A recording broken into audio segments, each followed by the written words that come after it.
Finance कह लो या फिर पर्सनल फाइनेंस, इकलौती ऐसी चीज है जिसके बारे में हमें कभी सिखाया ही नहीं गया। स्कूल और कॉलेजेस हमारी बेसिक और एडवांस एजुकेशन के लिए बहुत ही जरूरी हैं। इसलिए लोग लाखों खर्चा करके जमीन जायदाद गिरवी रखकर अपने बच्चों की एजुकेशन पर पैसे लगाते हैं और वो बच्चा बाद में जाकर सब कुछ गवा बैठता है। क्यों? क्योंकि उसको सब कुछ तो सिखाया गया कि अच्छी जॉब कैसे पानी है, करियर कैसे बनाना है, कौन कौन सी स्किल सीखनी है, पर पैसा कैसे मैनेज करना है ये किसी ने नहीं बताया। कुछ लोगों के लिए पर्सनल फाइनेंस का मतलब केवल मम्मी है। सारा पैसा कमाकर मम्मी को दे दो और मम्मी घर चला लेगी। जैसे पापा के साथ होता था मेरे साथ भी बिल्कुल वैसा ही होगा। ना भैया ना, आज की डेट में ऐसा बिल्कुल नहीं है। इसलिए ऑथर कैरी सीगल अपनी book why didn't they teach me this in school में 99 पर्सनल फाइनेंशियल रूल बताते हैं जो वो खुद अपनी यंग एज में नहीं सीख पाए, बट इन रूल्स को उन्होंने लाखों लोगों तक पहुंचाया और बहुत से यंग लोगों की लाइफ को चेंज भी किया। और अब आप सभी हैरान होंगे कि उन्होंने पहला रूल क्या बताया। और इससे पहले दोस्तों, अगर वीडियो पसंद आए तो वीडियो को लाइक करके चैनल को भी सब्सक्राइब करके थोड़ा सपोर्ट करना। अब आते हैं rule number 1, choose the financially right partner. अब ऐसा इसलिए क्योंकि इंडिया में मोस्टली कपल्स के झगड़ा होने का कारण उनके फाइनेंसेस हैं और धीरे धीरे इन्हीं झगड़ों की वजह से रिलेशन खराब हो जाते हैं और डाइवोर्स जैसी सिचुएशन सामने आती है। आप जानते ही होंगे कि रॉन्ग पार्टनर चूज करने की वजह से डाइवोर्स जैसे केस कैसे आपकी फाइनेंशियल हेल्थ बिगाड़ सकता है, ये हम सब जानते हैं। जेफ बेजोस, एलोन मस्क जैसे बड़े बड़े अमीर लोग भी इसका शिकार बन चुके हैं। हालांकि इंडिया में डाइवोर्स केसेस कम हैं, but to be honest Indian घरों में ज्यादातर कलेश की जड़ फाइनेंसेस ही होती है, जिसका इम्पैक्ट उनके आने वाली जनरेशन पर पड़ता है। देखो यार, बिल्कुल सिंपल सा कोट है कि आपका पार्टनर ही आपकी सक्सेस और फेलियर का सबसे बड़ा रीजन होता है।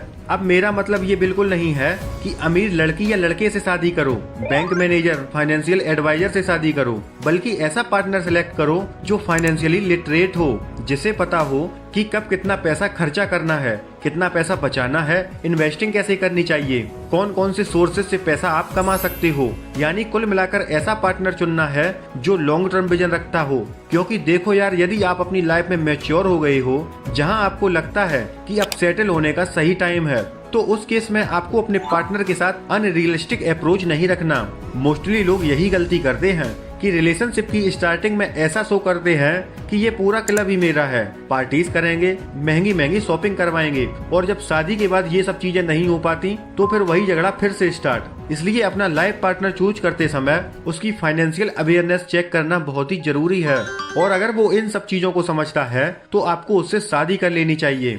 Rule number 2, always live with in your means. अगला रूल जो कैरी सीगल हमें बताते हैं कि always live with in your means, यानी कि जितना आपके पास है उससे कम खर्चा करो और जितना हो सके सेविंग पर ध्यान दो।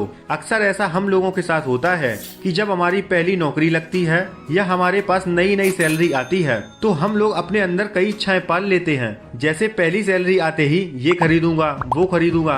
अब चलो पहली सैलरी तक तो ठीक है, बट धीरे धीरे ये चीजें हमारी आदत बन जाती हैं। फिर हमें सोशल मीडिया के थ्रू नई नई चीजों का पता लगता है। फिर हमारा भी मन करता है कि हमारे पास कैमरा होना चाहिए, ये वाला फोन होना चाहिए, कपड़े होने चाहिए, ये वाली गाड़ी होने चाहिए, और इसी चक्कर में हम औकात से ज्यादा खर्चा कर देते हैं। सैलरी होगी 30,000 की, पर भाई का क्रेडिट कार्ड का बिल आएगा 35,000 का, और इसी तरह अगले महीने की पूरी सैलरी EMI भरने में ही निकल जाती है। जबकि हमें करना क्या था, पहली सैलरी आते ही हमें पैसे सेव करने चाहिए थे, जरूरत से कम खर्चे करने थे, और धीरे धीरे जब हमारी सेविंग की हैबिट बन जाती तो मनचाही चीजों को बिना लोन के या बिना EMI के खरीद सकते थे। मोस्टली लोग इस गलती की वजह से अपनी आदतें खराब कर बैठते हैं और अपने पर्सनल फाइनेंसेस को बर्बाद करते रहते हैं। इसलिए always live with in your means. Rule number 3, invest 50% of your salary increase. Next and most important rule जो ऑथर कैरी हमें बताते हैं कि हमें हमेशा इंक्रीज सैलरी का 50% इन्वेस्ट कर देना चाहिए। अब देखो, इससे दो फायदे होंगे।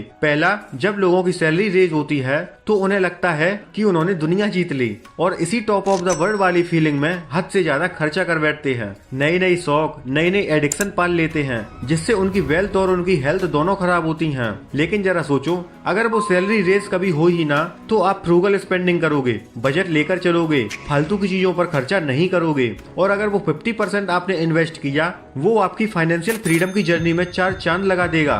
यानी एक तो आदत सुधर गई और दूसरा रिटायरमेंट प्लानिंग भी हो गई। मान लो यदि आपकी मंथली सैलरी 30,000 रुपए है और अब मान के चलते हैं कि आपकी सैलरी का 20% रेज हो गया, तो नेक्स्ट ईयर आपकी सैलरी 36,000 रुपए हो जाएगी। और यदि आप 30,000 की सैलरी में 3,000 रुपए इन्वेस्ट कर रहे थे और अब जो आपको करना है यानी रेज हुई सैलरी का 6,000 रुपए का 50% यानी 3,000 रुपए एक्स्ट्रा इन्वेस्ट करना है। यानी अब आपको टोटल 6,000 रुपए इन्वेस्ट करना है। अब इससे होगा ये कि आप अनरियलिस्टिक चीजों का शिकार नहीं बन पाओगे, क्योंकि अब आपके पास सिर्फ 3,000 रुपए ही एक्स्ट्रा बचे हैं जिनको आप सोच समझकर खर्चा करोगे। और जहां तक रही इन्वेस्टमेंट की बात, तो उसे अगर आप इंडेक्स फंड में इन्वेस्ट करोगे तो वहां से 12 से 13% का एनुअल रिटर्न आसानी से मिल जाता है। तो आप देख ही सकते हो 10 साल बाद आपकी वेल्थ 31,77,000 रुपए हो जाएगी। अब यहाँ हमने 20% स्टेप अप SIP इसलिए एज्यूम किया क्योंकि फ्यूचर में आपकी सैलरी हमेशा बढ़ती ही जाएगी, तो 20% सिग्निफिकेंट रहेगा। Rule number 4, build your short term goals. अब कम खर्चा करने के बाद आपको अपने लिए शॉर्ट टर्म गोल बनाने हैं।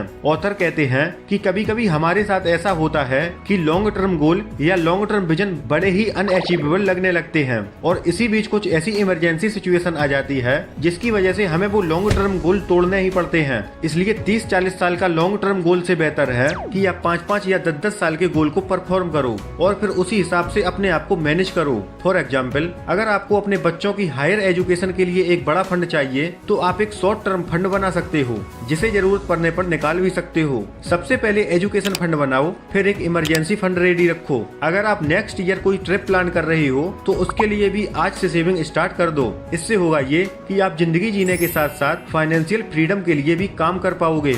Rule number 5, follow DTA method for budgeting. अब देखो यार, इन्वेस्टिंग तो हम तभी कर पाएंगे ना जब कुछ पैसा बचाएंगे। यही क्वेश्चन आ रहा होगा दिमाग में। ऐसा इसलिए क्योंकि आपका बजट का कोई प्लान ही नहीं है। इसलिए ऑथर बजट के लिए सिंपल DTA मेथड सजेस्ट करते हैं। DTA मतलब develop, track and analyse. Develop budget का मतलब है कि आपको अपने बजट को कहीं पर लिख कर रख लेना चाहिए, जैसे कि डायरी में, एक्सेल सीट या मोबाइल एप्लीकेशन में। और उसमें आपको मेंशन करना है कि आपके मल्टीपल सोर्सेस ऑफ इनकम क्या क्या हैं, जैसे सैलरी, कमीशन, इंटरेस्ट, डिविडेंड, इन सब से आपकी कितनी इनकम हो रही है। फिर सीट की दूसरी तरफ अपने सभी एक्सपेंसेस जैसे house rent, mortgage, electricity bill, grocery, restaurant के बिल, केबल या इंटरनेट एक्सपेंसेस जैसे खर्चों को ट्रैक करना है। फाइनली बजट को एनालाइज करते समय ये ध्यान रखना चाहिए कि कैसे आप अपनी इनकम को बढ़ा सकते हो और अननेसेसरी खर्चों को कम करके अपनी सेविंग्स को भी बढ़ा सकते हो। जैसे मिस्टर पटेल को ही देख लो, इनकी मंथली सैलरी है 50,000 रुपए और सारे एक्सपेंसेस को जोड़ लेने के बाद खर्चा आता है इनका 30 से 32,000 रुपए। यानी हर महीने ये सिर्फ 18,000 रुपए ही सेव कर पा रहे थे। अब एनालाइज करते समय इनको ये सोचना है कि ये कैसे अपने सेविंग रेट को बढ़ाकर 23 से 25,000 रुपए तक कर सकते हैं। और साथ ही ये भी देख सकते हो कि सबसे पहले फिजूल खर्च कहाँ हो रहा है। उन खर्चों को अगले महीने आप एलिमिनेट भी कर सकते हो। तो दोस्तों, आप भी सेविंग रेट को बढ़ाने के लिए DTA मेथड का यूज कर सकते हो। Last rule number 6, work on your network the asset. देखो यार, इस बुक के सभी रूल्स को अगर समराइज किया जाए तो मतलब सिर्फ एक ही निकल कर आता है, जो कि है बिल्ड योर नेटवर्क। हम लोगों में से आधे से ज्यादा लोगों को इस वर्ड का सही से मतलब तक नहीं पता होगा। देखो, इस दुनिया में हर वो इंसान जो रिच है उसने मेहनत से पैसे कमाए और उस पैसे को काम पर लगाया और अपने लिए एक वेल्थ बिल्डिंग करी। यानी उन्होंने पैसा कमाकर एसेट बिल्ड किए हैं, ऐसे एसेट्स जो उन्हें एक अच्छी लाइफ जीने में मदद करते हैं और बिना किसी टेंशन के कैश जनरेट करके भी देते हैं। और इन्हीं एसेट में से जब हम लायबिलिटीज माइनस करते हैं तो निकल कर आती है हमारी नेटवर्थ। अब एसेट में बहुत सी चीजें हो सकती हैं, जैसे आपकी इन्वेस्टमेंट, आपका कोई बिजनेस, रियल एस्टेट प्रॉपर्टी या शॉप, या फिर कोई इंटेलेक्चुअल प्रॉपर्टी जैसे यूट्यूब चैनल जो आपको एक पैसिव इनकम देगा। वहीं दूसरी तरफ आती हैं लायबिलिटीज जो आपकी जेब से पैसा निकालती हैं, जैसे बाइंग ए car, costly phone, credit card, ये सब आती हैं लायबिलिटीज में। अब मैं आप लोगों को एक सीक्रेट बताऊं कि आप लोगों का एसेट वाला कॉलम अभी खाली पड़ा हुआ है, कोई भी एसेट नहीं है, लेकिन लायबिलिटीज के सारे कॉलम भरे हुए हैं। अगर आपको एक लंबी रेस का घोड़ा बनना है तो इन सब चीजों को अभी से जानना स्टार्ट कर दो, नहीं तो बुरी आदतें बहुत ही जल्दी लग जाती हैं। बस एक बार अपनी सोच को बदलो, चीजें अपने आप बदलना शुरू हो जाएंगी। तो दोस्तों, अगर वीडियो अच्छी लगी हो तो वीडियो को लाइक करके चैनल को भी सब्सक्राइब करके थोड़ा सपोर्ट जरूर करना। अब दोस्तों, मिलते हैं हम अगले वीडियो में, तब तक के लिए जय हिंद, जय भारत।